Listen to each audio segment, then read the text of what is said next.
amargura é uma coisa engraçada. Talvez engraçado não seja a palavra correta, porque realmente não há nada engraçado em ser amargo. A amargura é destrutiva. A amargura leva à rebelião. A amargura rasga o nosso coração e nossa alma. A amargura nos leva para longe dos pastos verdejantes e das águas tranquilas do Salmo 23, que o Senhor nos dá em nossa nutrição. No entanto, devemos nos lembrar que, assim como o Senhor nos leva àquele lugar de nutrição, o Salmo 23, verso 4, também nos adverte que ele pode igualmente nos levar ao vale da sombra da morte. Como nós, como seres humanos, processamos toda a dor humana e bondade em nós mesmos e de outros sem nos tornarmos amargurados. A nossa equipe hoje visitou um lugar que diz respeito a esse tema da amargura. Esse lugar se chama Mara, onde as águas amargas se tornaram doces. Você já ouviu essa história na Bíblia Sagrada? Se não, você terá agora a oportunidade de refletir um pouco mais sobre esse assunto, diretamente extraído dos lugares onde tudo aconteceu. Evidências, temporada especial, Egito.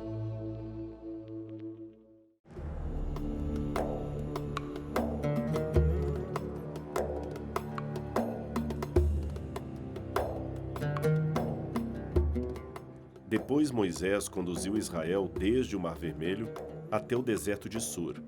Durante 3 dias, caminharam no deserto sem encontrar água. Então chegaram a Mara, mas não puderam beber das águas de lá porque eram amargas. Esta é a razão pela qual o lugar se chama Mara. E o povo começou a reclamar com Moisés, dizendo: "Que beberemos?" Moisés clamou ao Senhor, e este lhe indicou um arbusto. Ele o lançou na água, e esta se tornou boa.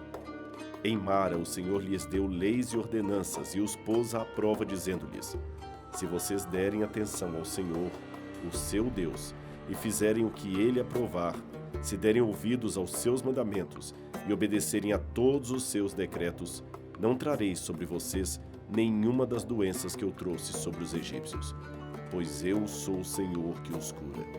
Depois chegaram a Elim, onde havia 12 fontes de água e 70 palmeiras, e acamparam-se junto daquelas águas. Êxodo capítulo 15, versos 22 a 27. Esse aqui é o deserto de Mara, que fica depois do deserto de Sur. Nós estamos exatamente a 3 dias da terra de Gozem, é claro, se estivéssemos andando a pé.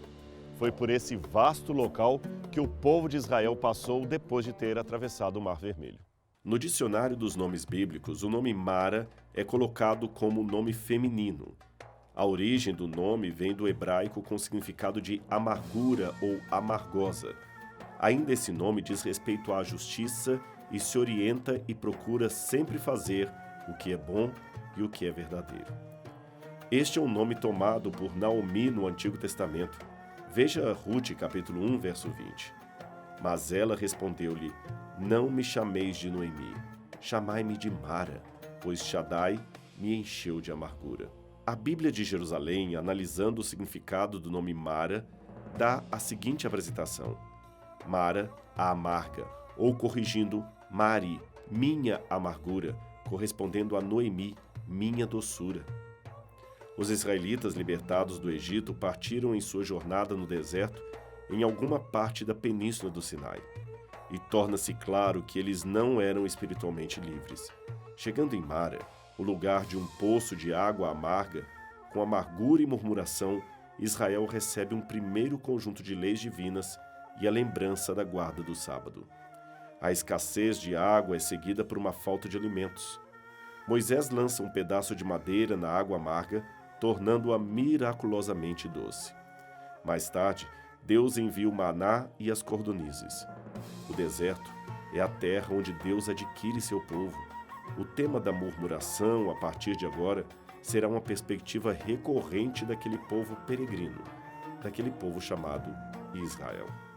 Esse poço aqui nos chama a atenção. Ele é do período romano. Tem esse aqui, tem um outro cavado ali. Hoje apenas coisas para turista, um monumento para turismo, como você pode ver. Mas no passado, a água que saía daqui poderia ser a garantia de vida para as pessoas que estivessem atravessando o deserto. A narrativa relativa a Mara no livro do Êxodo diz que os israelitas estiveram vagueando pelo deserto por 3 dias sem encontrar água. De acordo com a própria Bíblia, Mara possuía água, porém ela era amarga, o que a tornava imprópria para beber. Daí o nome que significa amargura. No texto, quando os israelitas chegam a Mara, eles reclamaram sobre a impossibilidade de se beber daquela água. Desta forma, Moisés clama a Yahweh. Yahweh o responde, mostrando a Moisés um certo pedaço de madeira. Ele então lança a madeira na água e ela se torna doce e própria para o consumo. Estudiosos afirmam que a mudança de sabor na água pode ser em decorrência do uso de um tipo de berberis que se desenvolve no deserto e possui a propriedade herbal de adocicar água salobra. Outros estudiosos, porém, veem a narrativa sobre Mara como tendo se originado como um mito etiológico, buscando justificar o seu nome. Eu prefiro ver aqui um milagre de Deus. Um milagre que me deixa maravilhado de ver a operação do Senhor livrando o seu povo da escravidão do Egito. Existem árvores que têm o poder de adoçar água amarga, mas nenhuma delas encontra-se atualmente na Península do Sinai. E os árabes e egípcios não estariam familiarizados com qualquer meio de tornar palatáveis águas amargas das nascentes vizinhas. Uma árvore especial foi mostrada a Moisés. Como em tantos outros casos, Deus parece ter feito uso da natureza, na medida em que a natureza poderia ser usada para produzir o milagre de Deus. Mas a assinatura final e o mistério de como isto foi feito pertencem exclusivamente ao Senhor. Essa aqui atrás de mim é uma árvore muito especial aqui do deserto. Ela é nativa dessa parte do deserto. Eu não posso dizer que foi esta árvore, esta madeira que Moisés usou para tornar a água doce. Mas, de qualquer maneira, é uma família de árvores muito especial mencionada na Bíblia. Esta árvore é a acácia. A madeira de acácia é frequentemente citada em referência aos objetos encontrados na construção do tabernáculo no livro do Êxodo. De grande importância é o seu emprego na construção da Arca da Aliança. Mas por que a madeira de acácia? Teria ela algum significado especial? Do ponto de vista prático, a acácia é uma das pouquíssimas árvores que crescem nos lugares desérticos por onde Israel passou. É uma madeira forte, resistente e realmente muito útil para a manufatura de qualquer instrumento de madeira que Israel precisasse confeccionar, como no caso a Arca da Aliança. Um pesquisador observou: esta madeira é resistente ao apodrecimento porque a árvore deposita em seu miolo substâncias indesejáveis que são conservantes e fazem da madeira impalatável para insetos, tornando-a desse modo densa e difícil de ser penetrada pela água ou outros agentes de degradação. Sendo assim, durante a construção do tabernáculo, do santuário, a madeira de acácia era a única fonte de construção disponível para os israelitas. Êxodo 35, verso 4 diz: todos os que tinham a madeira de acácia para qualquer parte da obra a traziam. A madeira de acácia foi usada para as varas da arca, para a própria arca e para muitas paredes do tabernáculo. De fato, a madeira de acácia foi o tipo único de madeira empregada na construção das partes mais importantes do tabernáculo. Esta realmente é a madeira que dura nas intempéries do deserto. Na verdade, o santuário feito de madeira de acácia perdurou por muito tempo, cerca de 400 anos de funcionamento, até ser substituído pelo Templo de Jerusalém na época de Salomão. Depois, a Arca da Aliança, que permaneceu com a madeira original, ainda continuou por mais algum tempo, até que Nabucodonosor veio e destruiu Jerusalém e a arca ficou desaparecida até os dias de hoje. De fato, é uma madeira muito resistente e talvez por isso Deus orientou que o santuário fosse feito de madeira de acácia. Alguns poderiam tentar atribuir às árvores poderes espirituais, mas a Bíblia não faz tal afirmativa em nenhuma árvore, muito menos em relação à acácia. Em vez disso, a Bíblia parece deixar claro que a acácia era a principal árvore disponível durante o tempo em que os hebreus vaguearam pelo deserto. Sim, sua densidade e força fizeram dela o ideal para uma estrutura que resistiria por séculos e gerações. De fato, estar aqui no deserto e ver árvores que fazem parte da mesma família de árvores mencionadas na história da Bíblia mexe com o meu coração. Eu vejo que o livro sagrado trata de uma história real. E o meu desejo agora, aqui no deserto de Mara, é que o mesmo Deus que atuou no passado possa também atuar no meu presente, garantindo o meu futuro.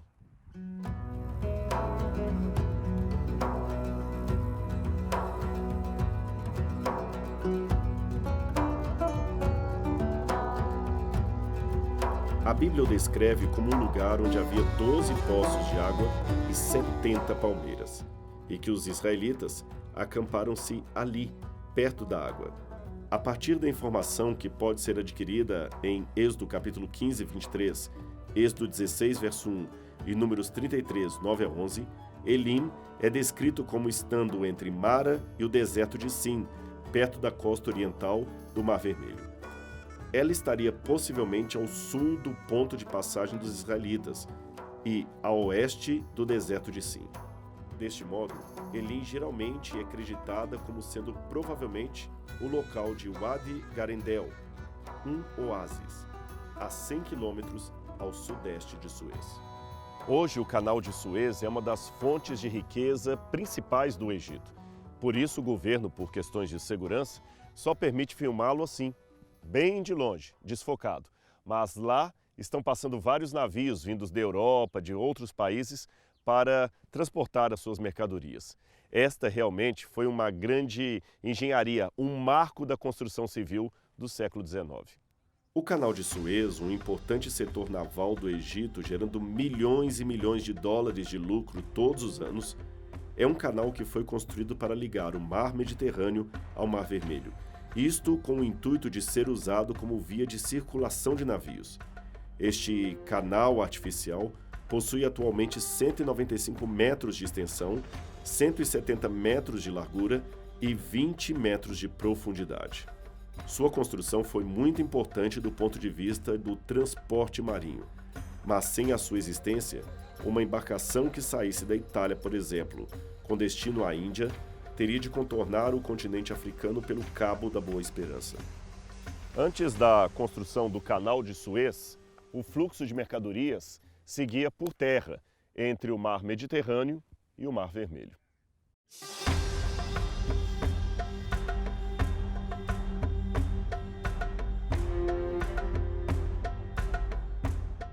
Curiosamente, no passado, os faraós do Egito também fizeram, por ali, uma rota de transporte de mercadorias.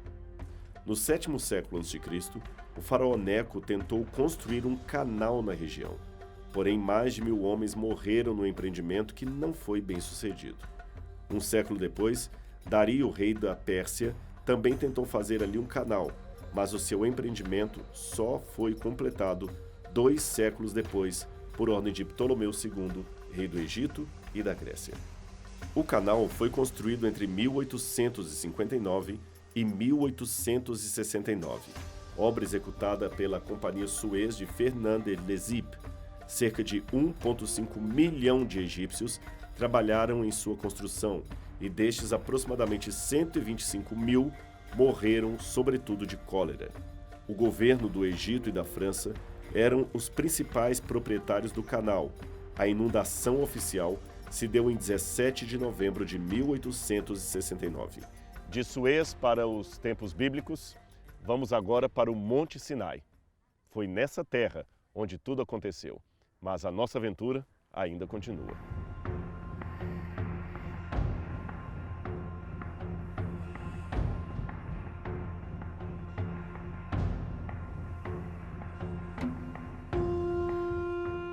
O Monte Sinai provavelmente ficava aqui, na Península do Sinai, no moderno estado do Egito. E ali também foi o local onde Deus deu os 10 mandamentos a Moisés.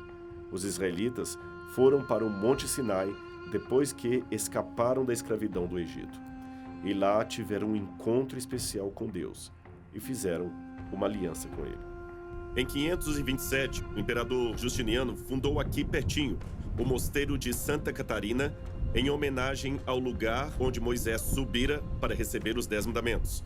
A partir desta data em diante, aqui ficou mais consagrado como sendo Jebel Mussá, ou a montanha de Moisés, o Monte Sinai. O Dr. Graham Davis, da Universidade de Cambridge, acredita que os primeiros israelitas e as primeiras peregrinações judaicas identificaram Jebel Mussá como sendo o Monte Sinai, e que tudo mais tarde, que os peregrinos cristãos adotariam por tradição, poderia ser verificado.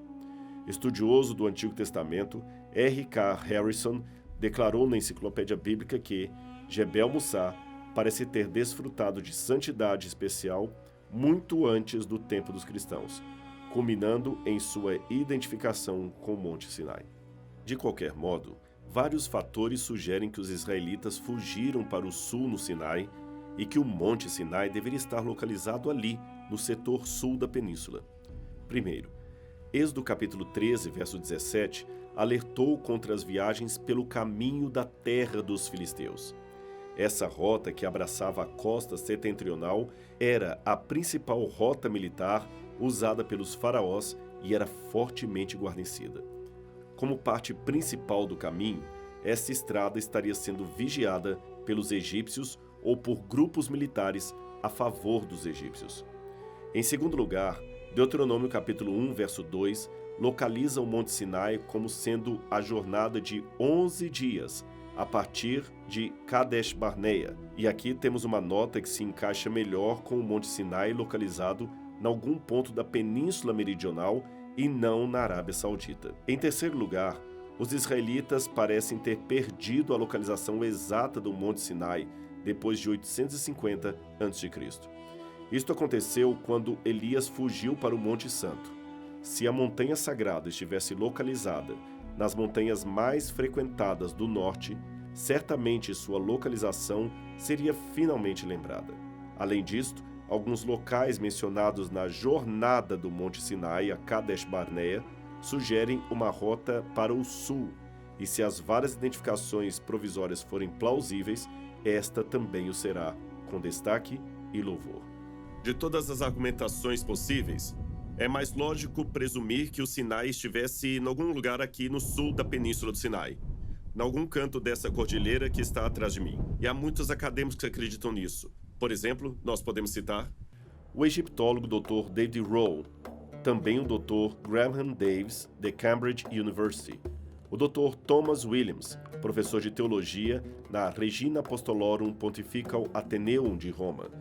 Temos também o Dr. James Hoffmeyer, do Trinity Evangelical Divinity School, o Dr. Richard Averbeck, também do Trinity Evangelical Divinity School, e, finalmente, o Dr. Kenneth Way, do Talbot School of Theology, na Universidade de Biola. Os defensores dessa posição mais tradicional argumentam que ela é geograficamente compatível com aquilo que declarou Flávio Josefo, um autor judeu do primeiro século de nossa era. O historiador judeu Flávio Josefo escreveu que o Monte Sinai era a montanha mais alta da região e que suas encostas eram particularmente difíceis de escalar.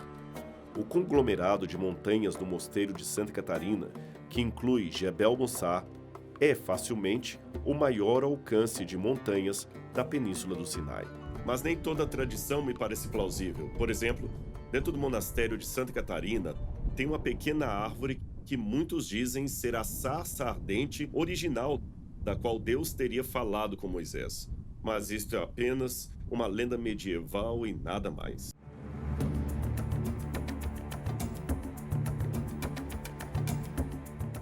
Muitos turistas que vêm aqui no Sinai são trazidos a esse lugar onde eu estou e alguns guias apresentam para eles aquela formação rochosa lá em cima que parece um bezerro entalhado na rocha, na pedra, você vê? É dito a esses turistas que aqui foi o local onde os hebreus adoraram o bezerro de ouro. Porém, isso aqui é apenas uma crença, uma tradição da qual nós não podemos ter nenhum tipo de verificação arqueológica. Eu não posso, em termos históricos ou arqueológicos, falar que foi aqui, nesse lugar, que o bezerro de ouro foi cultuado pelos hebreus. Essa ideia não é tão bem fundamentada como outras hipóteses que eu já apresentei nesse programa. Algumas teorias sugerem que o Monte Sinai ficava em outras partes da Península do Sinai ou até no oeste da Península da Arábia, do outro lado do Golfo de Acaba. Os que defendem esta ideia são os mesmos que propõem uma rota alternativa do Êxodo que localizaria a passagem do Mar Vermelho do outro lado oposto ao do Canal de Suez e que falamos no outro programa. Geralmente aponta-se para o texto de Gálatas, capítulo 4, verso 25, que diz: Agar representa o Monte Sinai na Arábia e corresponde à atual cidade de Jerusalém, que vive como escrava com seus filhos. Agora, se você prestar atenção no texto bíblico, verá que o argumento de Paulo ali é a respeito da justificação pela fé, e não da localização geográfica do Monte Sinai. Ele mesmo diz no verso 24 que tudo aquilo é uma alegoria, uma ilustração. Ele faz no texto uma comparação entre duas alianças. Uma seria Sara, gerando filhos da promessa, a outra Agar, que seria um novo Sinai, gerando filhos do legalismo. Este texto não é conclusivo para apontar um local na Arábia Saudita como sendo o verdadeiro sítio arqueológico do Sinai. Mesmo que alguém não se convença do caráter simbólico do texto, é importante lembrar que estamos falando de povos nômades do passado. Logo, as fronteiras não eram tão fixas como nos tempos atuais. Hoje sabemos, por exemplo, que os ismaelitas nabateus, também conhecidos como edomitas, viveram por mais de 4 séculos no sul de Israel e ocuparam parte da região da tribo de Judá durante o período do rei Herodes. Então podemos dizer que por todo esse tempo, Judá ficava na Nabateia. Na história da Antiguidade, sabemos que os midianitas e os amalequitas, o caso é descrito em Josué capítulo 6, se uniram contra os israelitas quando eles viviam no sul de Israel e que antes eram provavelmente inimigos. Sendo assim, o território dos midianitas poderia começar em algum lugar no Oriente, na Jordânia ou na Arábia Saudita e se estender até o Negev, até o Monte Sinai de hoje. Portanto, a Arábia descrita por Paulo poderia ser muito bem do lado do Sinai de hoje e não necessariamente naquela que chamamos Arábia Saudita. Agora, apesar de tudo isso que eu falei, é importante admitir que não dá para ser dogmático em relação à precisão absoluta do local do Monte Sinai. Eu devo admitir também que há acadêmicos sérios, como o falecido Frank Cross, da Universidade de Harvard, que acreditava que a terra de Midian não seria aqui na Península do Sinai, mas em algum canto da terra dos idumeus, que seria na atual Jordânia, e na Arábia Saudita. Também é fato que Joséfo não parece ter considerado a Península do Sinai como parte da Arábia, embora este também seja um assunto controvertido, e Estrabão, geógrafo que, como Joséfo também é do primeiro século, traz um texto dúbio. Ele diz: disse que há uma passagem de 1.260 estádios para a cidade de Ailá, situada no recesso mais profundo do Golfo Pérsico. Este recesso tem 2 braços, um na direção da Arábia, sul do Golfo de Acaba, e Gaza, norte do Golfo de Acaba, e é chamado de Ailanites, Golfo de Acaba, da cidade em cima dele, e outro na direção do Egito, Golfo de Suez, em direção a Hereópolis, a qual de Pelusium é a estrada mais curta entre 2 mares. Eu volto às opiniões de Eróstenes que ele oferece a respeito da Arábia. Ele está falando da parte norte do deserto, situada entre a Arábia Félix, a Ceia, Síria, e a Judeia, até o recesso do Golfo Pérsico. O que o autor quer dizer é que a Arábia desse tempo não deve ser confundida com a atual Arábia Saudita. Na época de Paulo, a Arábia tinha 3 regiões: Arábia Félix, ou Arábia Feliz, Arábia Pétrea e Arábia Desértica. A primeira, a Arábia Desértica, que seria a maior parte da península; em seguida, a Arábia Félix, um território da Ásia exportador de mirra, que correspondia ao Iêmen e ao Omã atuais; e, finalmente, a Arábia Pétrea, que consistia do antigo reino nabateu, na atual Jordânia, sul da Síria atual, península do Sinai e noroeste da Arábia Saudita. E tem mais um detalhe: o Sinai, naqueles tempos antigos, fazia parte da Arábia Pétrea, E eu vou mais além. Heródoto, que viveu 500 anos antes de Joséfo e Estrabão, afirmou o seguinte a esse respeito. Além ao sul e acima de Heliópolis, 5 quilômetros a leste das grandes pirâmides de Giza, o Egito é uma terra estreita, por ser limitada de um lado pelas montanhas da Arábia, que correm de norte a sul, sempre correndo em direção ao mar chamado Mar Vermelho. Nestas montanhas estão as pedreiras que foram escavadas para fazer as pirâmides de Mênfis. Desta forma, as montanhas correm e terminam nos lugares de que falei, leste a oeste. Como aprendi por consulta, é uma jornada de 2 meses, e as suas fronteiras mais orientais produzem incenso. Veja nesse mapa de Heródoto o que ele está descrevendo no texto. Em que pese a ausência do Golfo de Áqaba no mapa, ele mostra que havia 2 geógrafos na antiguidade que entendiam a Península do Sinai como sendo parte da Arábia. Agora, talvez o mais importante do que o local onde tudo isso aconteceu foi o que de fato aconteceu. Em algum canto nesse território, Deus interveio na história humana, falou com os seres humanos através de uma aliança, um acordo de paz e amor. Esta certeza em relação ao passado me dá garantia em relação ao meu futuro.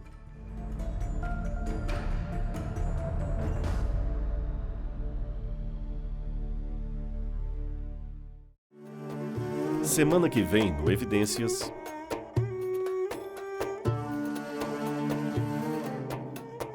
Aqui nós temos 2 elementos que eu quero mostrar para você. Um deles, evidentemente está danificado, é uma reconstrução, seria Hatshepsut, ainda com seio feminino, mas vestida como se fosse um homem, um faraó. Só que logo abaixo, ao invés de ter o cartucho de Hatshepsut, nós temos o cartucho de Thutmose, ou Thutmoses. Thutmoses III seria aquele que, segundo a nossa teoria levantada aqui no programa Evidências, seria provavelmente o faraó do Êxodo. Chama a atenção que o nome dele, Thutmoses, se escreve da seguinte maneira.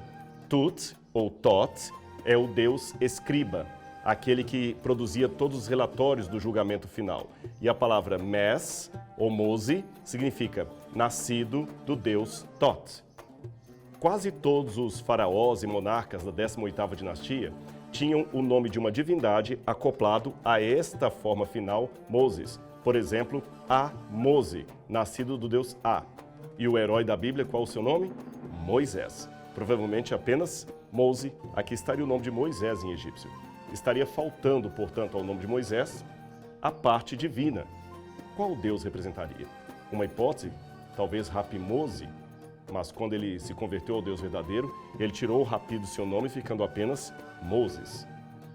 No cartucho, indicando a eternidade, o faraó queria emplacar o seu nome, para que durasse por todo sempre como a sua memória perante os egípcios.